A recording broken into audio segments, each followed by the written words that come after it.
माझं नाव प्रसन्न आडविलकर. माझा कुंभारली येथे फूडचा बिझनेस आहे. आम्ही लोकल काम करतो, प्लस आम्ही निर्यात पण करतो. व्यवसाय वाढवण्यासाठी व दर्जेदार उत्पादन बनवण्यासाठी थोडं ऑटोमेशनची आवश्यकता होती. मला PM-FME स्कीमची माहिती मिळाली. मी कृषी विभागाशी संपर्क साधून त्या स्कीमची माहिती घेतली. आम्हाला अतिशय चांगल्या पद्धतीने मार्गदर्शन केलं गेलं.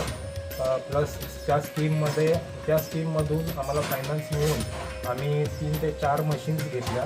त्याच्यामुळे आमचा उत्पादनाचा गुणवत्ता पण सुधारली आणि प्रोडक्ट पण स्टँडर्डायझेशन झालं प्रोडक्टचं, प्लस उत्पादन पण वाढलं. त्याच्यामुळे या स्कीमचा मला खूप फायदा झाला. मी आवाहन करतो ज्यांचे उद्योग आहेत की ज्यांना उद्योग करायचे आहेत त्यांनी कृषी विभागाशी संपर्क साधून या स्कीमची माहिती घ्या. अतिशय चांगल्या पद्धतीची स्कीम आहे आणि स्वतःचा उत्पादनाचा दर्जा वाढवायची त्यासाठी ही सुवर्ण